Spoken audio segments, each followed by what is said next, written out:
Cool. Sound is on the actual thing on the right.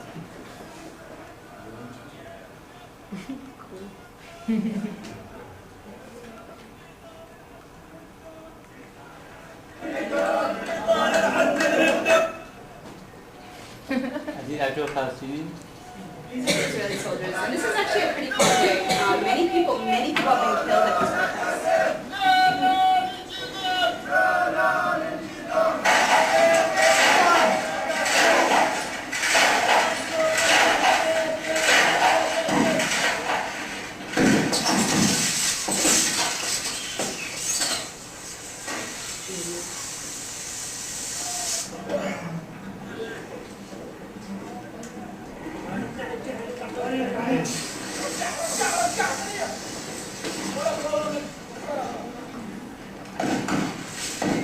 Is that the substance you were talking about? Yeah, that's tear gas.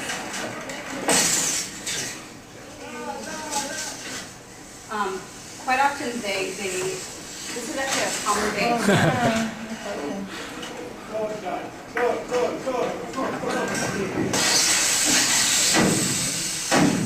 Those are sound bombs.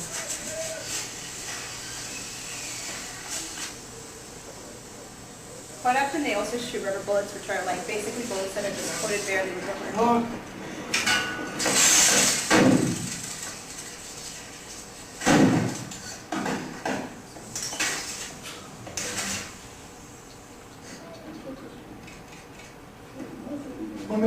שרים בממשלה, אם לוחתים בלונדון או במקומות אחרים, There's a lot of Israelis that actually support these protests. This is an הם אנשים שנותנים להם פקודות.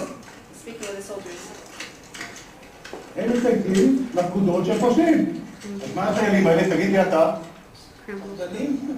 לא, הם לא מצים, הם גברים. הם זורקים כל מיני דברים כאלה שעושים רעש וסירחון על אנשים חסרי מגן. הם גיבורים.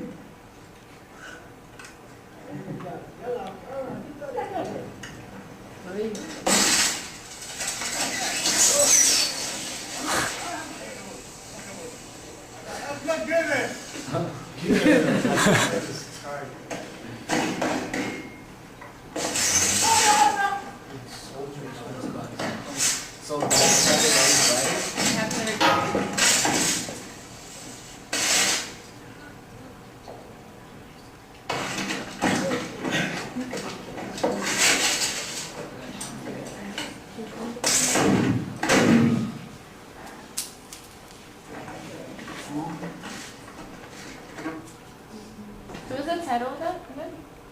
If you just look up Bilin, B-I-L-I-N, an avatar, it'll come up. Okay. Thank you. Okay, so.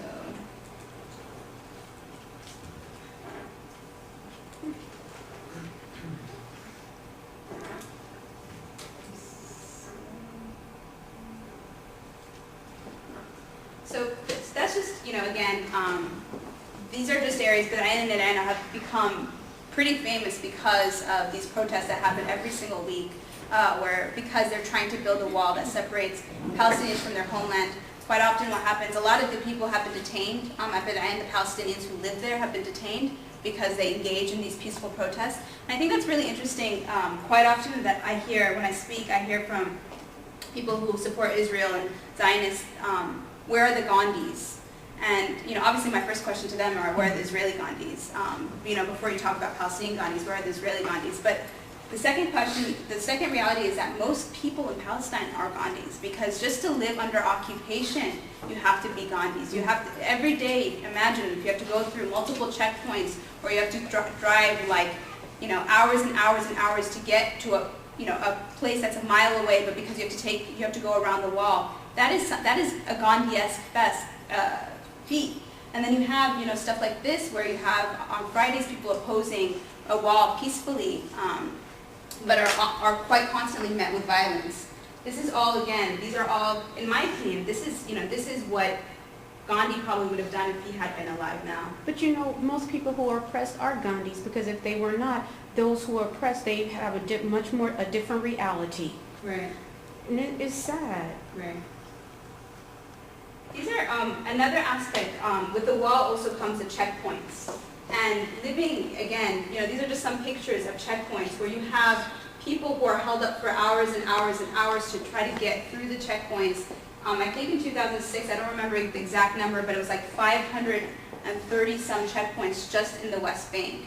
And this is just to get from point A to point B within the West Bank, within Palestinian territories. And this is, when you were asking about the difference, this is a difference in realities, is that in the West Bank, you cannot move a few feet without having to deal with a checkpoint, without having to deal with a wall, without having to deal with an Israeli soldier.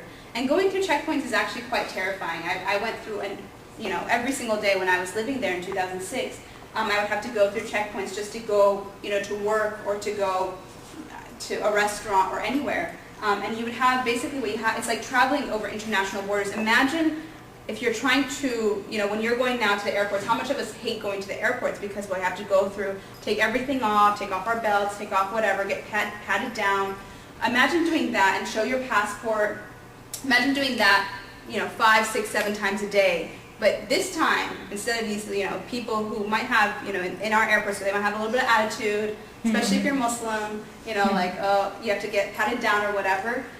Over there, they put guns to your head. I had so many M16s put to my head as I showed my passport. Every single day, as I was showing my passport to get from one point to another, I would have somebody point a gun to my head. And really, these are young soldiers, 18, 19-year-old soldiers who are doing this because this is the policies that Israel implements as an occupying power on the Palestinians.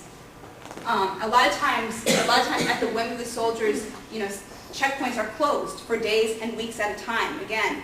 And so people who need to go to the hospital, they need to go to work, they need to go to the market, are not allowed in or out.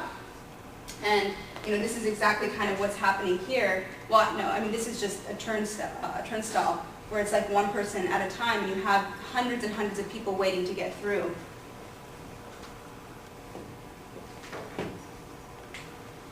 The next aspect that's kind of unique to the West Bank and East Jerusalem is the settlement expansion. Again, in 2005, Gaza, the 8,500 settlers that used to live in Gaza were pulled out, but these settlers have disproportionately expanded in the West Bank and East Jerusalem as a result. And there's a very, very key policy behind settlement expansion in the Palestinian territories. It's very much derived in 1977. Ariel Sharon, who was the agricultural minister at that time, he wanted to settle 2 million Jews in the occupied territories by the end of the 20th century. He didn't succeed in settling that many. But the idea was really to put facts on the ground so that there would not be a viable two-state solution, so that there would not be a viable Palestinian state. And we see the continued building of settlements now. And again, it's interesting because many Israelis talk about a two-state solution. They talk about creating a state for Palestinians, but at the same time, they're building settlements that pretty much prevent any sort of real state from coming into existence. This is just a quote that the co-chairman of the Jewish Agency Settlement Department stated at one point, basically admitting that the idea of settlements is to deny or deprive any sort of real state, Arab state, from coming into existence. So we see the number of settlers increasing over time. You have in 1972 to 1993, settlers increased from 800 to 111,600 in the West Bank alone. By 2004, settlers exceeded 234,000 in the West Bank. In East Jerusalem, from 1992 to 2002, the number increased to 176,000. And with the settlement expansions is the forcible confiscation of Palestinian land. And so you see here 240 square kilometers of Palestinian land used for settlements between 1993 and 2002, and that's about 1.3 times as big as Washington, D.C.